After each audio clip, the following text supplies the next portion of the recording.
সোমরাজ রয়েছে আমার সঙ্গে, সরাসরি সোমরাজের কাছে জানার চেষ্টা করব। সোমরাজ, দুর্নীতি করলে, অপরাধ করলে কাউকে রেয়াত নয়, স্পষ্ট করে দিলেন আজ মুখ্যমন্ত্রী, এবং তিনি একথাও বললেন যে পুরো বিষয়টাই তদন্তের আওতায় আনা হবে। আর কি বললেন?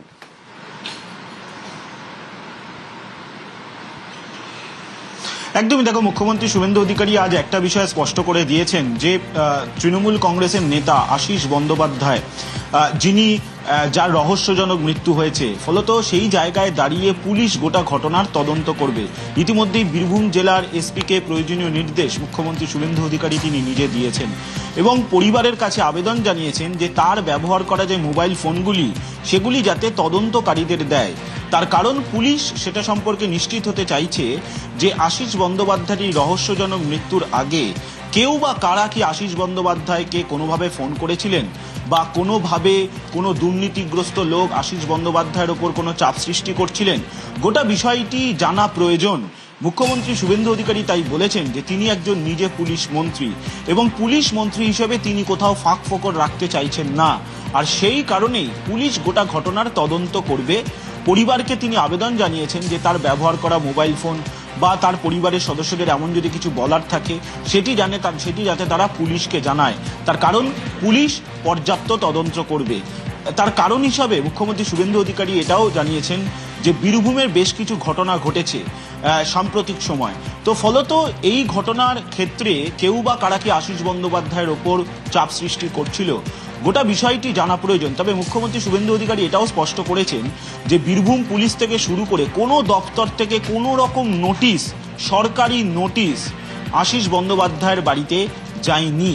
মুখ্যমন্ত্রী শুভেন্দু অধিকারী এটা স্পষ্ট করেছেন। শুধু তাই নয়, তিনি এটাও জানিয়েছেন যে কোনো রকম এফআইআর পুলিশের খাতায় নেই আশিস বন্দ্যোপাধ্যায়ের নামে, অন্তত তার এ সম্পর্কে কোনো জানা নেই। অভিযোগের মতো হতেই পারে, কিন্তু পুলিশের খাতায় কোনো এফআইআর হয়েছে বলে তার অন্তত জানা নেই।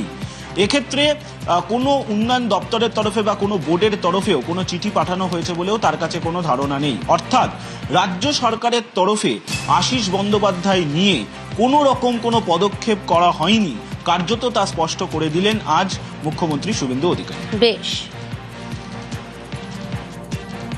দলের কেউ খারাপ কাজ করেছে তার যদি প্রভাব ওর গায়ে পড়ে, গিয়ে এই অসম্মানটা মানতে পারছিল না। কোথাও গেলেই চোর বলে চিৎকার অথবা গায়ে ডিম ছুঁড়ে মারা, এটা যারা ভদ্রভাবে সমাজে বিচরণ করেছে, রাজনীতি করেছে, কোনো একজন মানুষের কাছেও শুনিনি যে আশিস খারাপ লোক, আশিস অন্যায় করে, আশিস তোলাবাজি করে, এরকম কোনো কথা কখনো শুনিনি।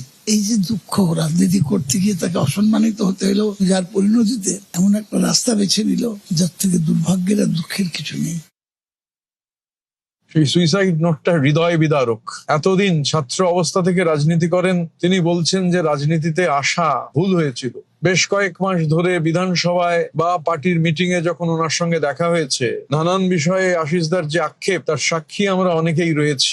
সেই আশিসদা অসম্ভব মর্মাহত ছিলেন যা ঘটছিল, সরকার বদলের পর যা কিছু সামনে আসছিল সেগুলো নিয়ে আমাদের সবার মতো আশিসদাও অসম্ভব রকম ভেঙে পড়েছিলেন।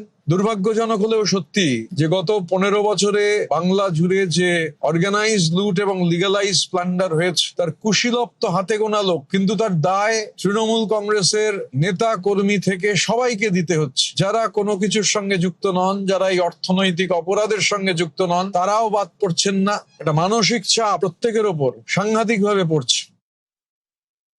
বাংলার আজকের রাজনীতি যে কদর্য অবস্থায় দাঁড়িয়ে আছে তার পরিণতি এই আশিস বন্দ্যোপাধ্যায়ের মতো একজন মানুষের এই অস্বাভাবিক মৃত্যু।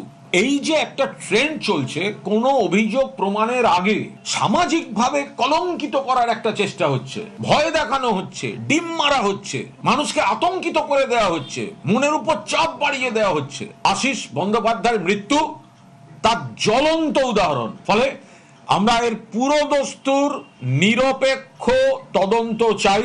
থ্রেট কালচারে প্রাণ গিয়েছে আশিস ব্যানার্জির। বাংলার রাজনীতির চরম লজ্জাজনক ঘটনা। আত্মহননের যে ঘটনা ঘটেছে তা অত্যন্ত দুঃখজনক। আমরা রাজনীতি করতে চাই না, কিন্তু কুণালবাবু যেহেতু রাজনীতি টানছেন, আমি শুধু এটুকু বলবো, যিনি আত্মহত্যা করেছেন তিনি অত্যন্ত ভালো মানুষ ছিলেন, এ বিষয়ে কোনো সন্দেহ নেই। কিন্তু তার ভাইপো সম্পর্কে একটু খোঁজ নিয়ে দেখুন। তৃণমূলের এই যে ভাইপো প্রবলেম, এই ভাইপো প্রবলেম থেকে যদি তৃণমূল যদি না বেরোতে পারে, তাহলে ডিম কেন, আর অনেক কিছু খাবে। উনি সুসাইড নোটে অনেক কিছু লিখে গেছেন, অনেক জায়গাতে মত জানাতে পারেননি সেটাও লিখেছেন, অনেক কিছু বলতে পারেননি সেটাও লিখেছেন। পুলিশ তদন্ত করছে, তদন্তে উঠে আসবে কি হয়েছিল না হয়েছিল। এত অপমান সবাই সহ্য করতে পারেন না, প্রতিক্রিয়া এনসিপিআই সদস্য শতাব্দী রায়।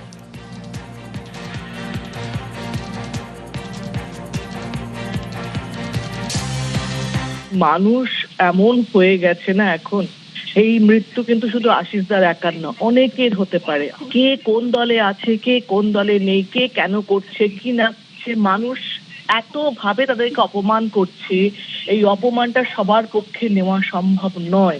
সেই মানুষটা এতবারে এমএলএ, শ্রদ্ধার মানুষ, তাকে যদি প্রতিদিন প্রতিনিয়ত অপমান করা হয়, সে অপমান নেওয়া কিন্তু সত্যি সম্ভব নয়। যদি এই মৃত্যু সুইসাইডের জন্য, অবসাদের জন্য হয়, এরকম মৃত্যুর খবর কিন্তু আরো পাবেন আপনারা। কারণ এই জন্যে যে মানুষ সোশ্যাল মিডিয়া যে জায়গায় পৌঁছেছে, তাতে কিন্তু একটা মানুষকে মেরে ফেলা খুব সহজ হয়ে যাচ্ছে।